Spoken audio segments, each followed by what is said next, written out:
Bonjour à tous et bienvenue dans une nouvelle vidéo sur Cult & Click. Je suis avec l'ami Ker qui a beaucoup pris de temps avant la vidéo pour choisir ce t-shirt.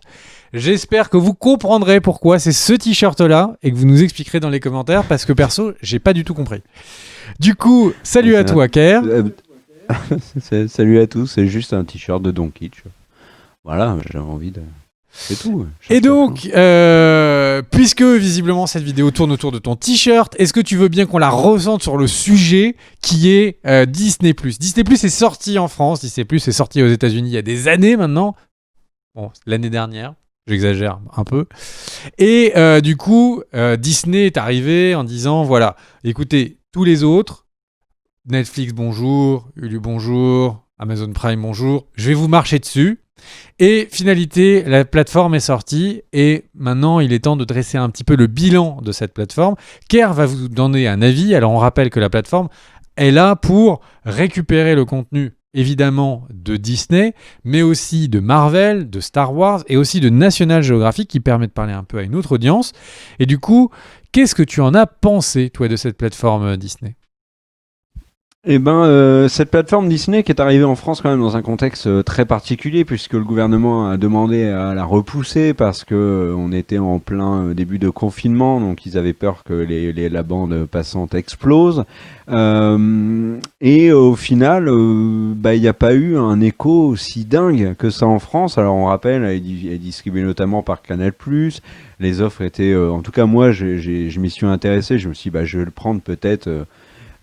Comme ça, et en fait j'ai eu un peu de mal à avoir des offres très claires et très attirantes, j'ai envie de dire, de la part de Canal. Donc la hype était chaude là. Ce que tu nous décris, c'est vraiment un état de veille psychologique, te disant est-ce que la plateforme est dispo là, on sent que tu étais pressé de l'avoir quoi.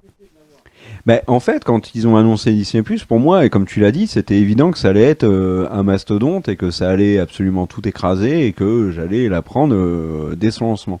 Et en fait, on l'a vu aux États-Unis, gros lancement, grosse médiatisation. Il y avait surtout énormément de buzz avant, ça n'arrêtait pas d'en parler. Et après, ça a commencé à se tasser. On a dit qu'il y avait, alors il n'y a pas de chiffre officiel, mais on a dit qu'il y avait quand même beaucoup d'abonnés qui étaient finalement partis assez vite, notamment à la fin de la diffusion de The Mandalorian, dont on parlera plus tard dans la vidéo. En France, j'ai pas eu ce sentiment de hype. Et en fait, comme ils ont décidé de diffuser Mandalorian, alors c'était sous le même format que Apple TV, donc ils ont fait, je crois, 4 premiers épisodes d'un coup, puis ensuite c'était diffusé un par semaine. Moi je me suis dit écoute, je vais attendre, et en fait mon avis sur Disney+ est un avis assez critique sur Disney, mais il y a aussi des éléments qui finalement j'ai envie de dire les excusent. Pourquoi d'abord sur Disney? En fait la plateforme, je l'ai pris en essai, donc j'ai attendu que Mandalorian soit dispo, j'ai pris en essai, puis je me suis dit on va regarder, et en fait honnêtement il y a assez peu de contenu. Alors vous allez me dire, c'est le début, ok. Mais là, concrètement, en face, on a Netflix qui a énormément de contenu, on a Amazon Prime qui a de plus en plus de contenu, et là, j'ai pas forcément trouvé mon bonheur. Alors après, il y a aussi des programmes qui étaient disponibles qui ne m'intéressaient pas, tous les dessins animés, notamment Disney, Picsou de l'époque. Je parle vraiment des séries animées, hein, pas des grands classiques. Tout ça, en effet, il y en a qui ont trouvé leur plaisir. Les Simpsons, en effet, c'est un argument, et 30 saisons, etc. Mais il y a les séries Star Wars, mais c'est pas le truc qui m'a donné envie de rester sur Disney+. Et je me suis fait une remarque qui quelque chose qui, c'est finalement, c'est la vraie critique que je fais à Disney sur Disney+, c'est que c'est sorti en novembre, si je dis pas de bêtises, aux États-Unis. Et depuis, il n'y a pas eu de grosses sorties. Il y a eu Mandalorian, et depuis, plus rien. Alors, il y a eu le coronavirus qui est venu gêner les productions. On l'a vu, Falcon and the Winter Soldier, la sortie au printemps, ça a été annulé. Soit. Mais il n'y a pas énormément de nouvelles productions. Netflix sort des trucs très régulièrement. Alors que ce soit mauvais ou bon, c'est pas la question. Mais en tout cas, il sort des trucs très régulièrement. Et si tu regardes ce qu'ils appellent original, donc les programmes originaux de Disney+, finalement, la liste, elle était très faible, et surtout, c'était que des trucs qui étaient déjà lancés au début de Disney+, à l'exception de la dernière saison de Clone Wars. Du coup, j'ai été un petit peu déçu. Donc, j'ai regardé Togo, que d'ailleurs je conseille chaudement. J'ai trouvé le film très réussi. Je pense que le film aurait mérité une sortie ciné d'ailleurs, sans surprise mais très efficace.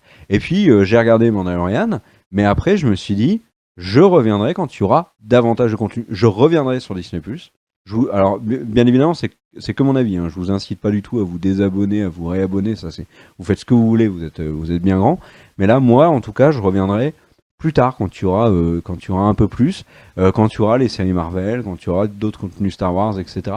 Et le truc où j'ai envie d'excuser Disney, c'est que finalement sortir Disney Plus en France là maintenant avec la chronologie des médias telle qu'elle est, mais c'est extrêmement compliqué parce qu'il y a plein de films Marvel, des Star Wars, des Pixar, des Disney tout court, qui sont pas du tout dispo sur Disney Plus parce que les droits ont été vendus soit à d'autres plateformes, soit parce que tout simplement la chronologie des médias empêche la sortie avant tel ou tel nombre de mois et d'années.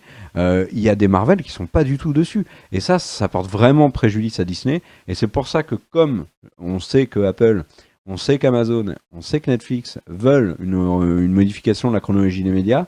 Moi, j'étais persuadé que c'était Disney qui allait lancer la charge en premier. Finalement, c'est pas Disney, mais je pense que Disney va soutenir très largement ceux qui veulent la modification de la chronologie des médias, parce que qu'on soit pour ou contre, hein, c'est pas la question. Mais d'un point de vue purement Disney+, ça fait sacrément mal à Disney, hein, la chronologie des médias actuelle. T'en as pensé quoi, toi, de Disney+? Moi, je me suis pas abonné parce qu'en fait, la problématique de la chronologie des médias lui fait trop de mal en fait à Disney+.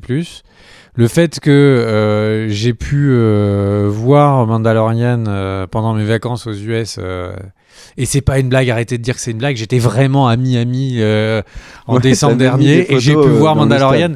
J'ai carrément mis des vidéos de mes vacances, les gens ont dit c'est des vidéos stock, c'est du stock footage, on voit mon fils dans la vidéo. Enfin bref, donc le truc c'est que du coup j'ai pu voir Mandalorian il y a des mois, donc en fait quand la plateforme est sortie, j'ai pas vu qu'est-ce qu'elle m'apportait de nouveau, mais je pense que la mécanique des films restera un problème, mais que par contre le catalogue des séries exclusives Disney+ va sans doute faire changer les choses. Quand on aura Mandalorian saison 2, c'est évident que je m'abonnerai. Quand on aura d'autres productions un peu stylées qui arriveront, je pense m'abonner. Par contre, ce qui est sûr, c'est que pour l'instant, à part Mandalorian saison 2, je vois évidemment les séries Marvel, mais entre ça, toutes les productions dont on a entendu parler sont des productions quand même pour enfants, pour jeunes. Et je comprends complètement Disney+ pour une famille. Pour l'instant, pour des jeunes adultes comme nous, je suis moins confiant du fait qu'il y ait énormément de contenu, parce qu'il faut pas oublier qu'aux États-Unis, en fait, ESPN+ est vendu en package avec Disney+, et que l'offre sport est énorme. S'il y avait eu ça en France, peut-être que ça m'aurait... Ouais, mais attends, ESPN+, c'est pas ESPN tout court, hein, déjà. C'est beaucoup moins. Hein. Non, mais c'est énorme. Il y a énormément de contenu exclusif à ESPN+, enfin, qui est produit pour ESPN. Oui, qui n'est pas diffusé sur ESPN classique. ESPN. Hein. Ouais. Et en fait, le truc, c'est que aux États-Unis, je comprends l'offre. En France, les films sont pas là quand il faut. Je suis plus dans l'attente, mais attention.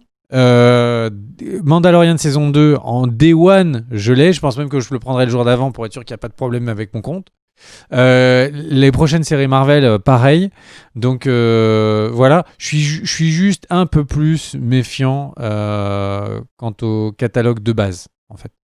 Mais voilà, après le truc, c'est que je pense que si les gens qui sont mères, pères de famille et qui ont des enfants de 6-7 ans, je pense que Disney+, c'est compliqué. Je sais pas à quel point un enfant pourra faire un procès à ses parents plus tard en disant vous êtes des enfoirés de ne pas m'avoir donné Disney+. Ça crée une déficit socialement avec les autres enfants, je pouvais pas parler. Peut-être qu'on en sera là, mais pour l'instant, je ne sais pas. Voilà. Et du coup, Kerr, est-ce que par rapport à ton sujet où j'ai réagi, est-ce que tu as une réaction ?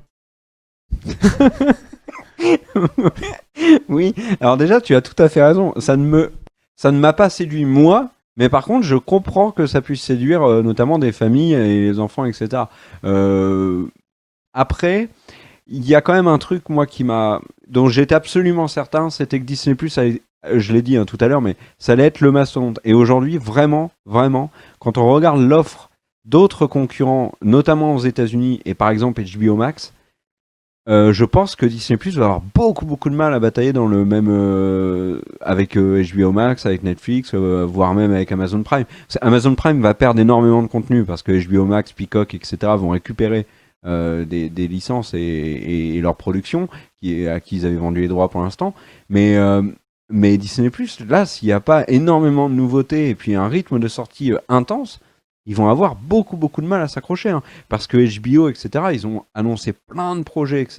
Et là, Disney, pour l'instant, alors, dans une vidéo news, tu parlais de Benjamin Button, on a Percy Jackson, etc., il y a Narnia aussi, mais pour l'instant, là, concrètement, maintenant, c'est un peu léger quand même. Voilà. Est-ce que tu veux réagir à ma réaction qui faisait suite à ce que j'avais dit et qui était déjà une réaction? Bah pourquoi pas. Et du coup, en fait, ma réaction, c'est de te dire... Alors, attends, pardon.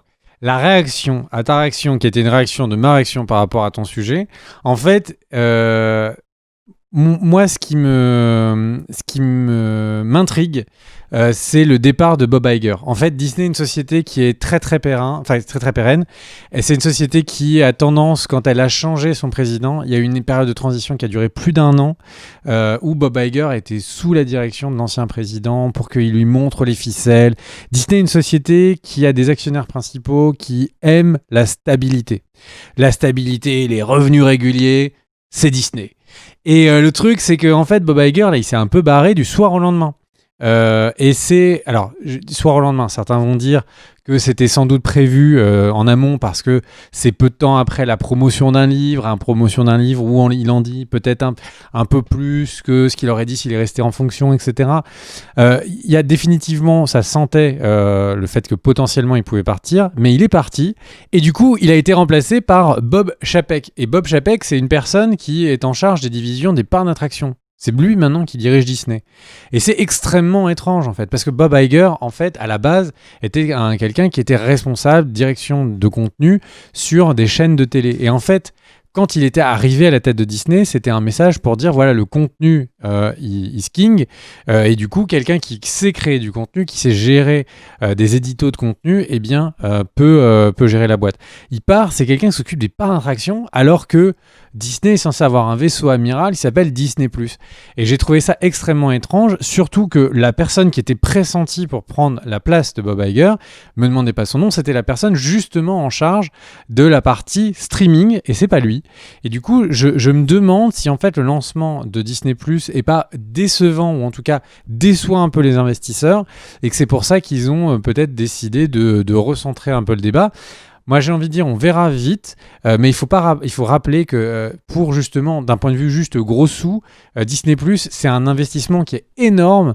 Quand Bob Iger, en fait, a dit on part sur le streaming avec Disney, comme ils étaient un peu tardifs par rapport à Netflix, etc., ils ont carrément dû acheter une société qui s'occupait de diffusion en streaming pour des ligues de baseball. Alors, c'était une des plus grosses aux États-Unis, juste pour pouvoir avoir du soir au lendemain l'infrastructure pour diffuser aux États-Unis et rattraper du retard.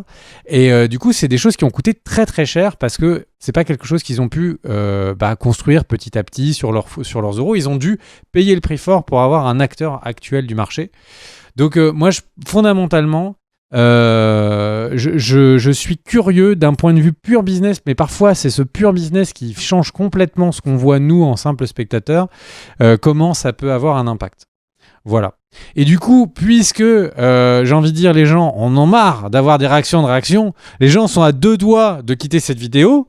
Et ils disent, mais avant tout, quel est l'avis de Kerr sur Mandalorian? Parce que là, on parle de la plateforme, mais quel est ton avis sur le contenu de la plateforme? Parce que moi, à mon avis, je l'ai déjà donné dans une vidéo qu'on vous invite à regarder. N'hésitez pas à vous abonner à la chaîne si vous voulez voir d'autres contenus.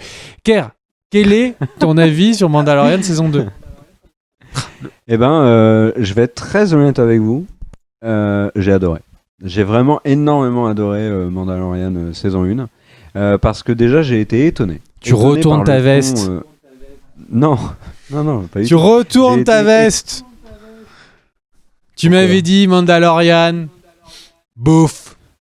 Non, et là maintenant, devant tout le monde, tu dis que c'est génial. Et bah pourquoi c'est génial? Vas-y, dis-le. Donc j'ai été étonné par le ton et la légèreté surtout de la série, parce on sortait de films qui voulaient nous en envoyer plein la tronche avec une intrigue qui était complexe, plein de mystères, etc. Là, on a un mec dans son vaisseau, il fait ses petites missions, il a sa petite renommée. Un jour, il tombe sur un bébé Yoda. Oui, ça va être avec spoil, hein. Il continue ses petites missions, et puis il est accompagné par Yoda, etc. La légèreté de Mandalorian m'a beaucoup plu. J'ai trouvé que la série était du coup très drôle. Il y avait une vraie... mignonne aussi, parce que Baby Yoda, on en avait déjà parlé dans la vidéo sur Jon Favreau, parce que ça a tellement buzz, mais c'est une idée de génie. Mais en plus, je trouve que c'est hyper bien exploité dans la série. Il est Enfin, j'aime pas dire ça, mais il est tellement mignon, Baby Yoda, que ça fonctionne. Et puis les personnages secondaires sont très intéressants. Ice Spoken, bon, moi j'appelle comme ça, mais je le trouve, je trouve que c'est vraiment un super personnage. Le robot aussi, Cara Dune. Enfin, tu vois, il y a un plan dans l'avant-dernier épisode de cette saison où il y a tous les personnages principaux de la saison 1 qui marchent côte à côte, un peu en mode Armageddon. Et ben, je me suis dit que tous ces personnages-là, finalement, je les trouvais plus réussis que les personnages de la dernière trilogie sortie au ciné, etc. Donc, Quoi? Mais comment tu peux dire ça, Guerre? Mais tu es fou! Tu prends des risques incroyables avec l'intégralité de la chaîne. Tu es en train de dire que dans Mandalorian, les personnages sont plus intéressants que dans la nouvelle trilogie Star Wars? Mais tu veux quoi? Oui. Tu veux qu'on ait des pouces rouges sur cette vidéo? Tu veux qu'on atteigne les 50 pouces rouges, les 60 pouces rouges? Mais tu es fou! L'algorithme YouTube va faire que cette vidéo, personne ne la verra, juste parce que tu as mentionné que Star Wars, la nouvelle trilogie, est de mauvaise qualité. Mais tu peux pas prendre des risques comme ça avec notre carrière, Kerr. C'est pas possible. Il faut que tu te calmes. On sent que tu es là, tu es énervé. Tu es énervé. Calme-toi pour ton avis de Mandalorian. Sois positif. Ouais. Reste positif. Et alors, mais je disais que du bien là pour l'instant. Et l'autre grande force, je trouve, de Mandalorian, et je pense que c'est ce qui fait que ça marche et que ça m'a autant plu, c'est que il y a la légèreté aussi dans le scénar, c'est-à-dire que dans les situations bien évidemment, mais aussi la série te propose des épisodes un petit peu atypiques, l'épisode dans la prison, etc. Les 7 mercenaires, enfin la version 7 mercenaires de la série, ce sont des épisodes que j'ai vraiment trouvé très intéressants, mais surtout, et là où la série m'a le plus bluffé, c'est que pour moi c'est la seule vraie production Star Wars visuelle, en télévisuelle, parce que il y a eu des bouquins qui étaient très proches de l'univers de Lucas et de ce qu'il avait fait avec la première trilogie, mais au niveau de télévisuel, je trouve que The Mandalorian, c'est ce qui s'approche le plus de la première trilogie. Favreau et puis Dave Filoni ont retrouvé, pas complètement, mais une bonne partie de l'ADN de la première trilogie. On voit les Jawas, la scène par exemple, tu sais, des Jawas qui se déplacent dans leur immense engin de mécaniciens. Je suis sûr qu'un fan de Star Wars l'aurait vu dans les années 80, mais aurait pété un câble. Parce que c'est vraiment un truc que les fans auraient adoré à l'époque. Et on est très très loin de ça maintenant avec la nouvelle trilogie. Et il y a des petits clins d'œil, les décors, les créatures. Enfin, c'est vraiment, je trouve, très proche de l'univers développé par Lucas dans la première trilogie. Et c'est une vraie force. Et moi, ça m'a beaucoup plu. Et justement, un petit peu le paradoxe, c'est que c'est la fin de la saison que j'ai moins aimé. Pour deux raisons. Un, d'abord, j'avais dit que c'était avec spoil, donc là je continue dans les spoils. Je trouve que tuer Ice Spoken, c'est une grosse connerie. Et le deuxième point, c'est que finalement, un des reproches qu'on a vu beaucoup sur la série, c'est ça raconte rien, il n'y a pas d'intrigue dingue comme dans la trilogie, etc. J'ai envie de dire, mais pour moi c'était sa force. Et là, ils essayent de développer une intrigue avec le sabre noir, avec Gideon, là, l'ami de Breaking Bad, Gus Fring. Ça va m'intéresser, soit. Mais j'aurais préféré que ça soit pas là. J'aurais préféré qu'on continue à voir Baby Yoda, Mando. Tu vois, juste savoir l'identité de Mando, j'en veux pas. Ça m'intéresse pas. On savait quasiment rien sur lui. Il était en train de se stuff, donc d'améliorer sa combinaison. Il se baladait avec Baby Yoda, il allait de planète en planète, il faisait des missions, etc. Ça me plaisait énormément. Ils n'avaient pas besoin de développer le lore, ils n'avaient pas besoin de mettre en place une énorme intrigue. Ça me déplaît pas non plus, mais pour moi, ils n'avaient pas besoin de le faire. Est-ce que globalement, ça rejoint ton avis ? Eh bien, écoute, mon avis a été rejoint approximativement. Parce que du coup, vu qu'au début tu m'as dit que t'aimais pas la série, que t'as vu mon avis et que t'as changé ton avis pour qu'il s'approche de moi, forcément, j'ai envie de dire ça se rapproche, enfin fondamentalement. Mais du Mais coup, n'importe quoi. j'ai vu dans les commentaires de la vidéo où j'avais donné mon avis que t'avais like la vidéo avec ton compte perso, et puis que t'avais mis un commentaire en disant c'est tout pareil. Et du coup, le truc c'est que mais on en avait parlé un peu off. Mandalorian, c'est une super découverte. C'est le retour aux sources. C'est le fait de ne pas vouloir se dire oh, Star Wars, il y a un univers incroyable.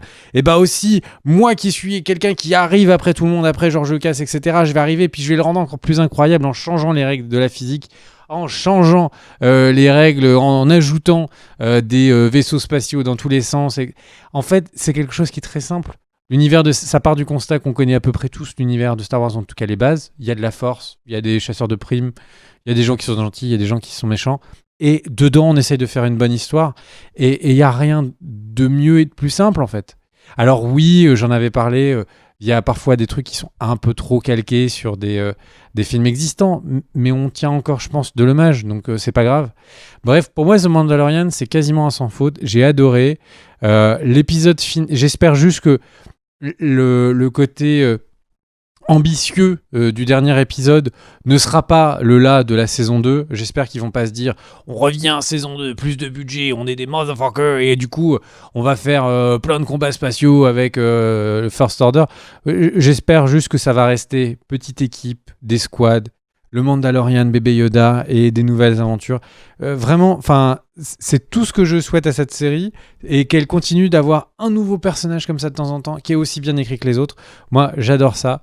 Je trouve ça chouette. Et la série m'a fait découvrir Bill Burr et que je me suis mis à beaucoup écouter et qui est un excellent comique si vous parlez en anglais parce que il est très peu traduit. C'est le chasseur de primes de l'épisode de la prison. Voilà, pour ceux à qui ça parle. Des bisous, merci à tous, merci d'avoir regardé cette vidéo, merci d'avoir enduré cette vidéo, certains disent, et n'hésitez pas à regarder une prochaine vidéo sur la chaîne. Des bisous, à très vite, ciao ciao.